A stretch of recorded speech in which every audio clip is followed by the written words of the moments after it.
Bonsoir à tous, très heureuse de vous retrouver en ce début de semaine sur Monaco Info pour une nouvelle édition du 19h. Une édition qui sera consacrée notamment à la double actualité internationale du jour. Et tout d'abord, le conflit ukrainien. Nous verrons que la communauté ukrainienne de la Côte d'Azur se mobilise pour venir en aide aux populations qui se trouvent sur les zones de combat et plusieurs points de collecte ont été mis en place à Monaco. Il était très attendu et ne laisse que peu de place au doute, pas d'amélioration sur le front du changement climatique et une situation toujours de plus en plus préoccupante et lourde de conséquences. Le GIEC, le groupe d'experts intergouvernemental sur l'évolution du climat, vient de rendre son nouveau rapport. Pour en détailler le contenu, nous serons avec l'une de ses auteurs, la chargée de recherche au Centre scientifique de Monaco, Nathalie Imi. Dans quelques jours, la patinoire laissera la place à la piscine au stade nautique. C'était donc l'heure des bilans de fin de saison ce week-end pour les sports de glace à Monaco. Reportage à suivre dans ce journal. Les célébrations du centenaire Albert Ier, nous verrons que les échecs qui étaient à l'honneur ce week-end l'étaient également au début du XXe siècle. Une belle initiative, les étudiants de l'Université internationale se sont mesurés aux sportifs de Special Olympics sur la pelouse du stade Didier Deschamps. Et puis comment rendre son enfant heureux? Un ambitieux, louable et vaste programme.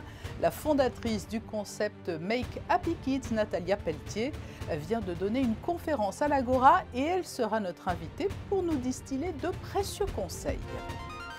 Mais débutons donc ce journal avec l'élan général et la mobilisation pour venir en aide aux Ukrainiens. Les civils sont les premières victimes de l'offensive militaire russe lancée la semaine dernière. Les besoins sont très importants et à Monaco, plusieurs collectes ont été mises en place. Christine Datomel, bonsoir.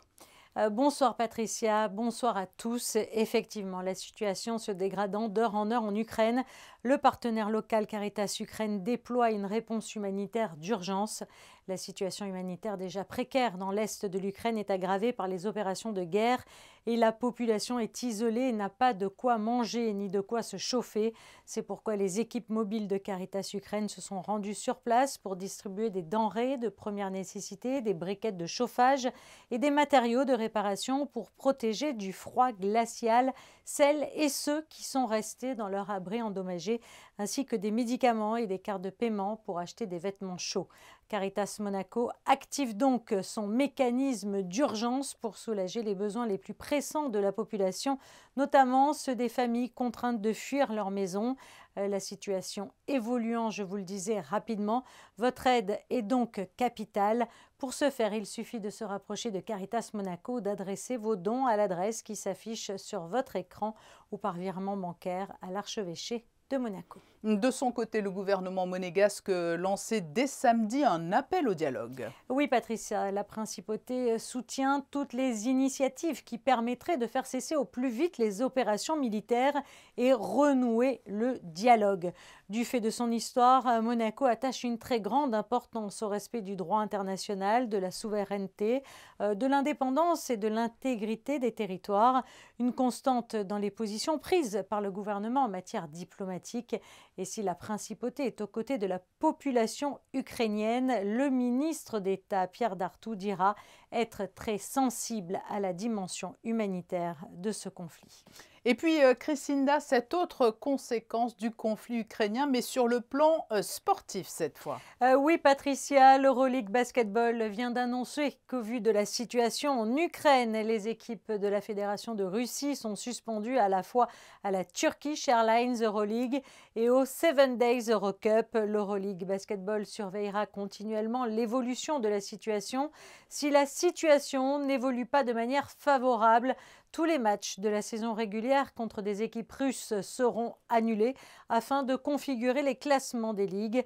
Pour information, je vous rappelle que Monaco a disputé 5 matchs contre des équipes russes en Euroleague cette saison, dont 4 victoires et une défaite, et devait affronter le CSKA Moscou le 18 mars prochain en Russie.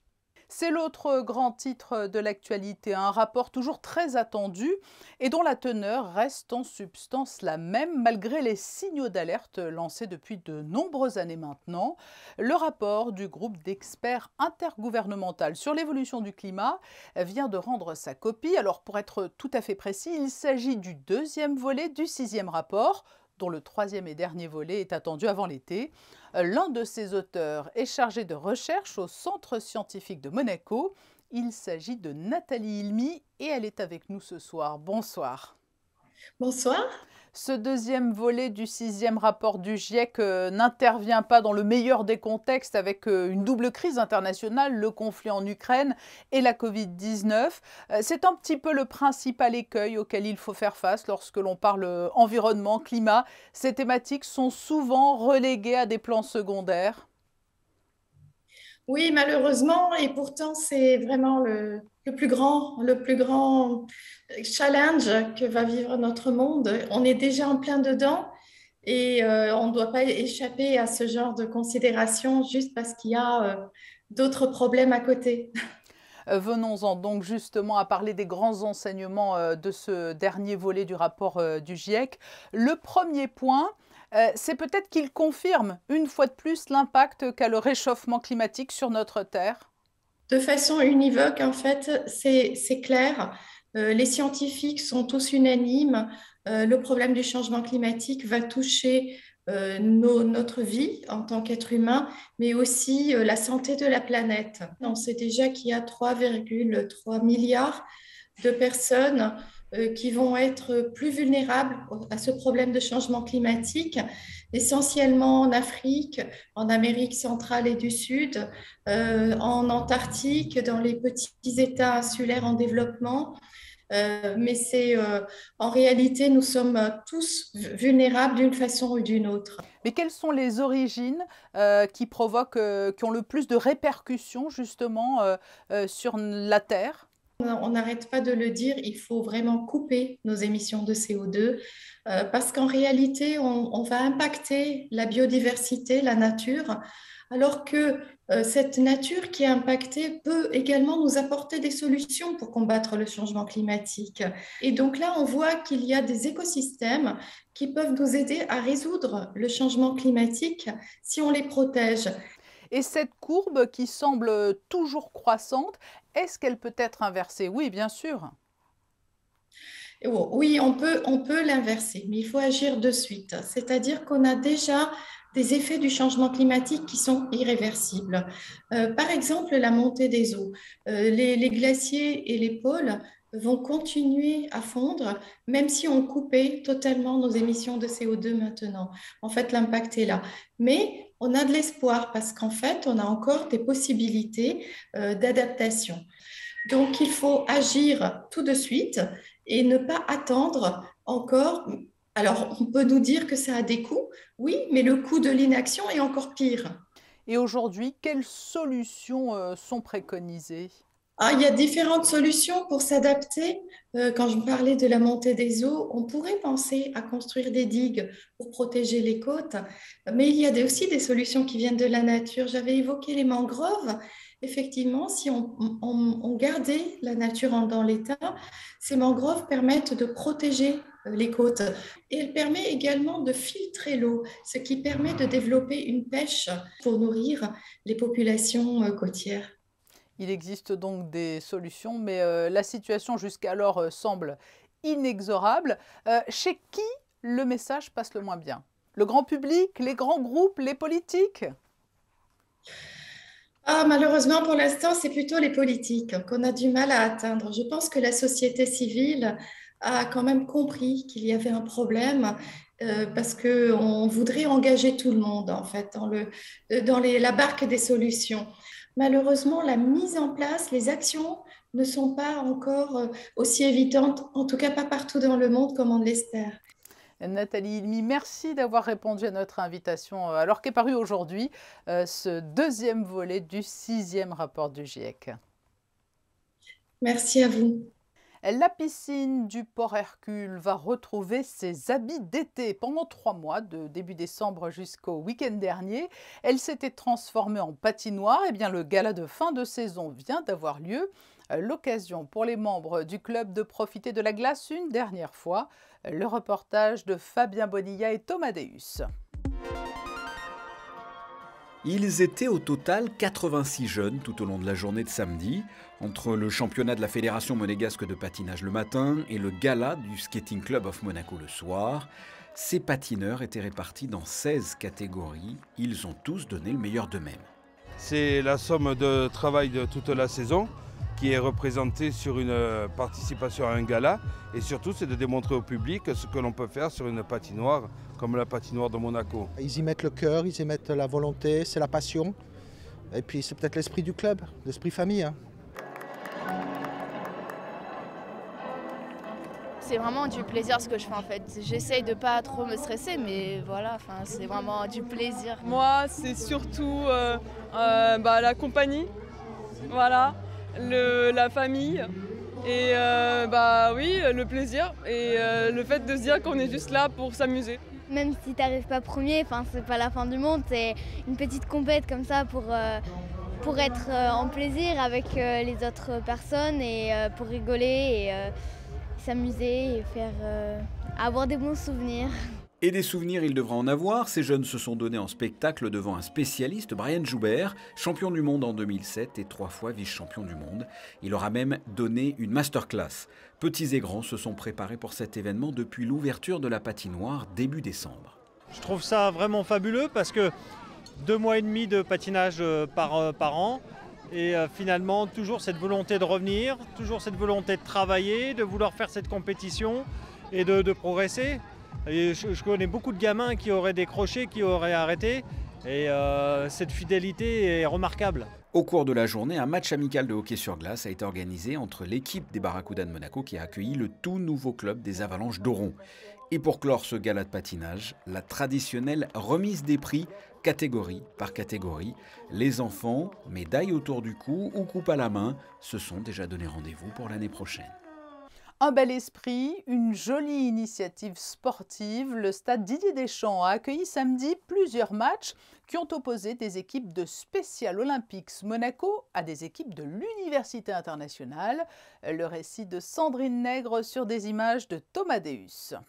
Tous les samedis matins, on s'entraîne au stade Louis II en salle. Comme Stéphane Mancarelli, ils étaient nombreux à s'être préparés avant de se retrouver pour jouer dans les équipes de Special Olympics Monaco ou de l'Université internationale de Monaco. Au programme sur la pelouse du stade Didier Deschamps, du football, mais pas que, la bienveillance, la solidarité et l'intégration étaient aussi au rendez-vous. De base, il faut savoir que je suis bénévole à Special Olympics et tous les week-ends, je m'entraîne avec eux. Et j'ai eu l'idée avec monsieur Muratori Marco d'organiser un événement comme ça afin qu'on partage les mêmes valeurs à travers le sport. Quand tu t'appelles, tu chantes, ok? Ensuite, on savez. 1, 2, 3. C'est pas la première fois qu'on fait des petits exercices comme ça. Il y a le FC Beau Soleil qui nous avait demandé de jouer contre leur équipe senior. Et puis Saint-Jean-Beaulieu. Et puis aujourd'hui l'IUM. Pour éducateur que je suis, voir des jeunes qui s'intéressent ou des jeunes filles qui s'intéressent au handicap, c'est assez touchant et on se dit qu'on a gagné quelque chose. Un but partout à l'issue de cette rencontre et l'IUM a décroché la victoire après les tirs au but. Sachez pour finir que le football n'est pas la seule discipline à l'honneur dans l'agenda prochainement de Special Olympics Monaco, du ski, du judo, du tennis de table, de la pétanque et du cyclisme. Christine Datomel nous rejoint pour du football encore, mais cette fois place à la Ligue 1 avec la défaite hier de l'AS Monaco FC face à Reims. Christine. Et oui, Patricia, Monaco qui avait ouvert le score par Wissam Ben Yedder s'est finalement incliné à domicile face à Reims ce dimanche en toute fin de rencontre. Score final 1-2. Une rencontre qui avait débuté par un coup d'envoi fictif donné par les Bobbers monégasques de retour de Chine après leurs exploits lors des Jeux Olympiques. Un coup d'envoi qui avait cependant été retardé de quelques minutes, les joueurs ayant souhaité apporter leur soutien aux Ukrainiens en respectant quelques instants de silence. Le centre cardio-thoracique de Monaco s'est rendu quant à lui à son tour sur le pavillon de la Principauté à l'exposition universelle de Dubaï pour y donner une conférence à l'attention des médecins spécialistes du cœur. Effectivement, une conférence en 2 temps qui s'est tenue au pavillon de Monaco. Pour ouvrir cette conférence, le cardiologue Filippo Sivaya a pris la parole pour présenter les missions, les engagements et les équipements du centre cardio-thoracique de Monaco.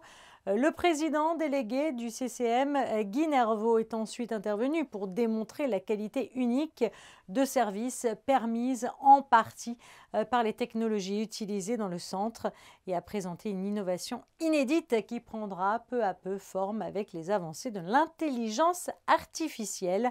Un événement important donc qui s'est tenu en présence de Ludmila Hakona-Le Goff, le directeur général du département des affaires sociales et de la santé à Monaco. Et à noter dans vos agendas jeudi au théâtre Princesse Grace la pièce Simone Veil, Les combats d'une effrontée.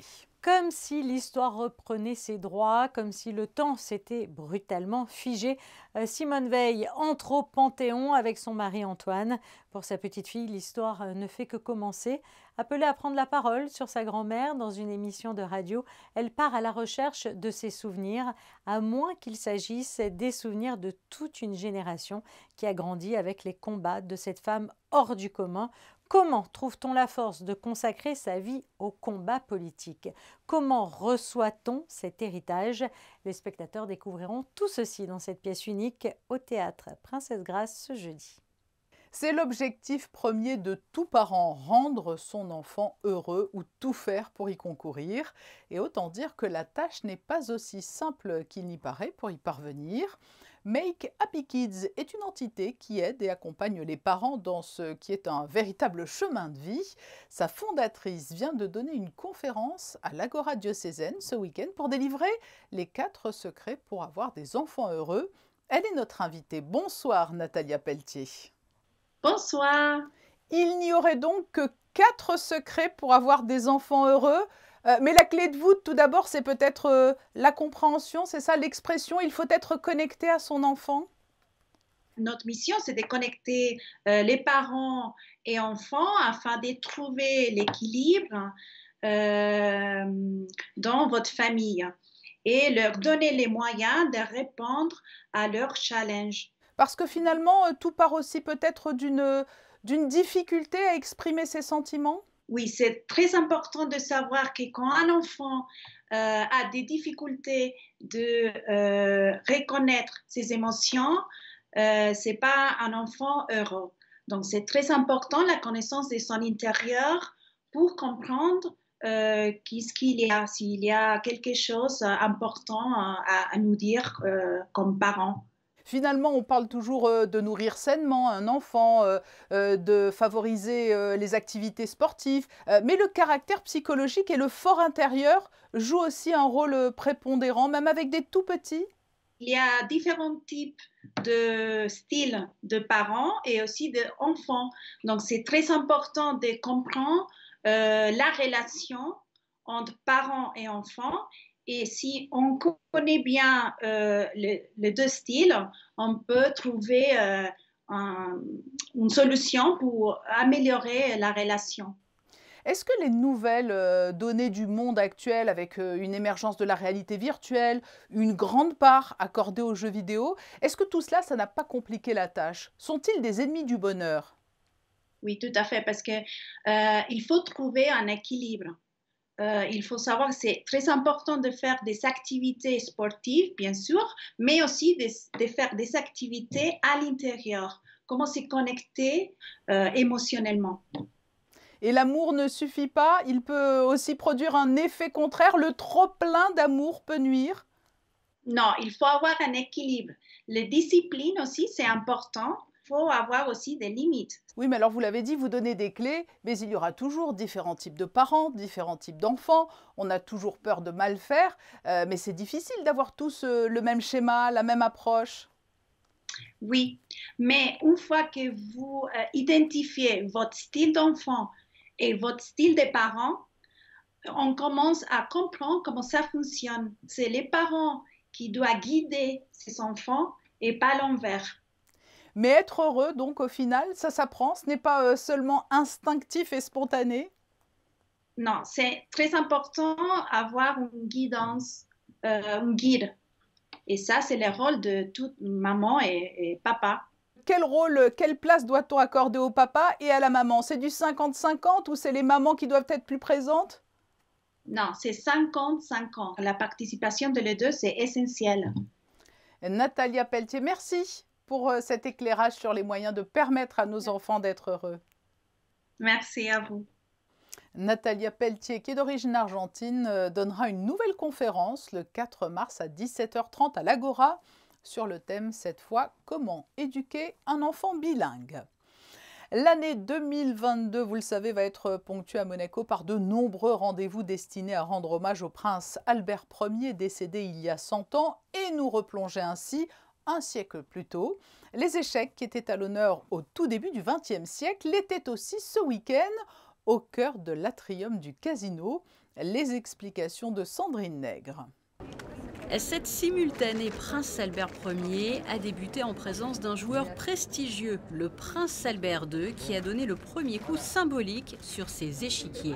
Face à lui, 32 jeunes joueurs qui ont ensuite poursuivi leur partie avec 2 championnes, dont Pia Krumling, qui a d'ailleurs reçu la coupe Prince Albert Ier. Oh, I am very honored. I'm very overwhelmed. It's just something fantastic, and I'm very grateful. And I must say that I have been so lucky to have the opportunity to play for the club here in Monaco, to come here during now 15 years. En fait, ça me plonge dans ma propre enfance et quand j'ai rencontré un grand maître pour la première fois. C'était une sorte de divinité et voilà, je pense que ce sont les souvenirs qui sont extrêmement délicieux, sacrés. Et j'espère que peut-être aussi ça va aussi former les jeunes joueurs ici. Et cet événement autour du noble jeu dans l'atrium du Casino faisait ainsi écho au prince Albert Ier qui était conscient du rayonnement apporté par les échecs. De 1901 à 1904, il y a eu des grands prix d'échecs dans le Casino de Monte-Carlo, avec les meilleurs joueurs du monde étaient présents. Et ensuite, on a rejoué aux échecs dans les salons du Casino au Salon Touzé en 2015. C'était donc le Grand Prix féminin d'échecs et Pia Krumling et Almira Shprichenko étaient déjà présentes et ont participé à ce Grand Prix féminin. Nous avons établi un pont entre le passé et le présent et le futur avec ces jeunes joueurs qui sont présents. Et les correspondants des plus grands journaux étrangers étaient là et rendaient compte chaque jour des parties, à une époque, la belle époque, où le noble jeu était tenu en haute estime pour ses valeurs morales, intellectuelles, humaines également. Des valeurs qui sont d'actualité, comme en témoigne le succès rencontré par la série Le jeu de la dame ou les tomes du manga Made in Monaco sur les échecs, Blitz. Une page musicale à présent, un concert de musique spirituelle était donné hier à l'église Saint-Charles. L'orchestre philharmonique de Monte-Carlo a mis à l'honneur des airs de Bach avec le concerto brandebourgeois numéro 1, la suite numéro 4 et le triple concerto pour violon, flûte et clavecin. José Sacré, Lionel Bernardi et Louis Borgia y assistaient.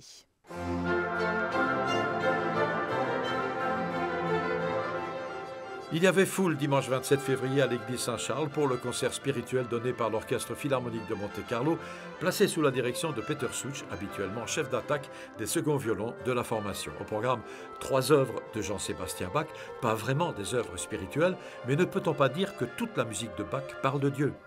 Oui, absolument, je suis partant, je suis d'accord.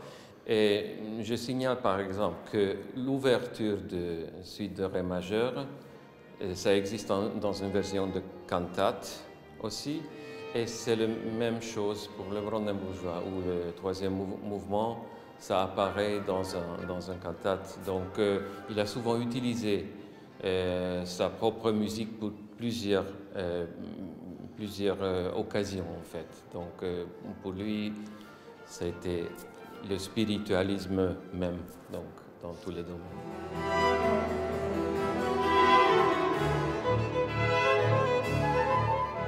Soliste du triple concerto pour violon, flûte et clavecin, Peter Schultz au violon, Raphaël Truchot-Baraya, flûte solo de l'Orchestre Philharmonique de Monte-Carlo, et Miklos Paniyi, un claveciniste de réputation internationale qui a fondé avec Peter Schultz l'Orchestre baroque hongrois Concerto Armonico en 1983. Il est un personnage emblématique de musique baroque.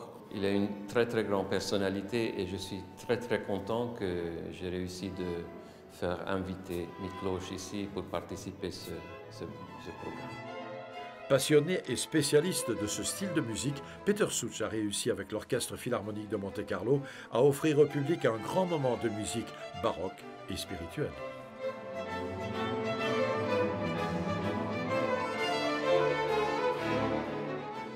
Ce journal ne serait pas tout à fait complet sans les prévisions météo. Quel temps est-il prévu mardi, Crescinda?